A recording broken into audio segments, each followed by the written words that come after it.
From a small-town girl to a global pop sensation, Britney Spears' story is a mesmerizing tale of talent, fame, and personal struggles. Having closely looked into her story, I'm here to give you a well-researched and passionate perspective. Get ready to dive into Britney Spears' incredible life and learn how her small-town beginnings shaped her into who she is today. According to Deconstructing Britney Spears, Stardom, Meltdown, and Conservatorship, published in 2021, Britney Jean Spears was born on December 2nd, 1981 in McComb, Mississippi.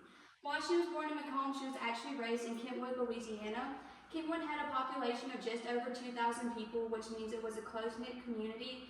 About everybody was involved in everything the town had. Her family was actually pretty involved with everything.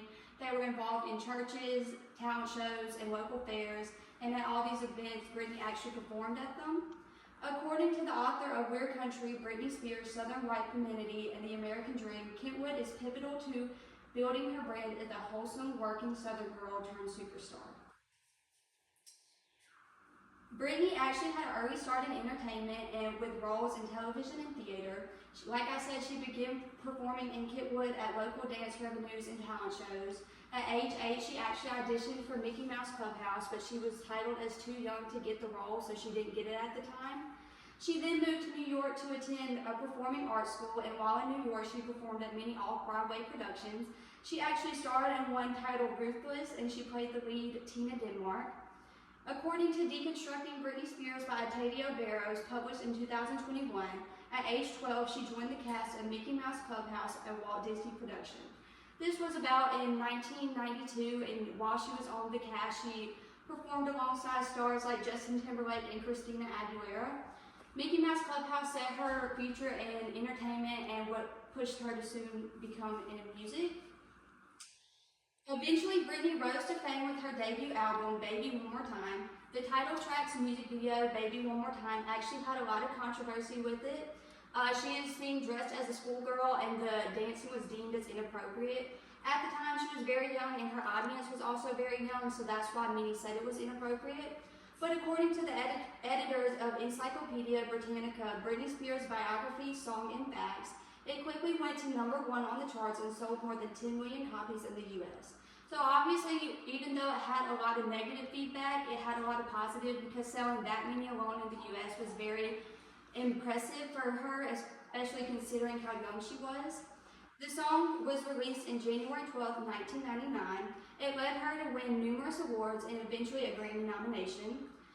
The debut album was what launched her fame and soon pushed her to start other albums. Also, Britney faced and overcame personal and professional challenges.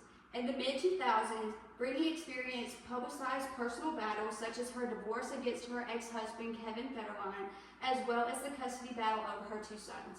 Since all this was very in the public eye and tabloids, it led her to have many mental health issues and led her to be in many rehabs, and it also made her lose the temporary custody of her 2 sons. In 2007, with the infamous head shaving incident, so Britney was at a local salon and she decided to shave all her hair off.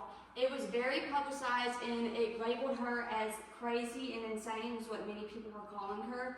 But Britney actually spoke out against this soon, and she said that she wasn't going crazy, but it was the way of her pushing the barrier against what everybody was saying about her.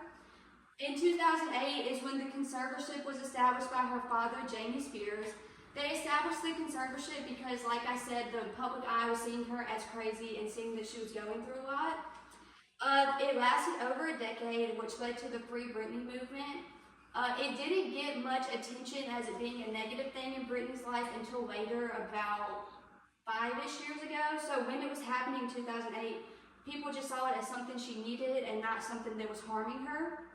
In 2021, Britney actually spoke out against the conservatorship in court, leading to its termination later that year. So she was basically put under the control of her family for over 10 years. They had control over all her personal and financial aspects of her life, and she couldn't do anything on her own. She is currently active in music and a vocal voice for personal freedom. Like I said, she's actively working on new music and providing her fans with new things to listen to. She uses her platform to speak on personal autonomy and personal freedom. She also engages about her day-to-day life and what she's up to on her Instagram account. She released a memoir titled The Woman in Me in 2023. It basically talks about the rise of her fame, the struggles on the tabloids, and how she escaped the conservatorship. As you can tell, the tabloids and the conservatorship was a very big part in Britney's life, and it was kind of the breaking point of her career, but also her escaping it gave her a whole new platform to her career rather than just music. Her journey inspires many and is what landed her as a powerful figure in music and advocacy circles. Britney Spears' journey is a testament to her resilience and gave her a lasting impact on the music industry and pop culture.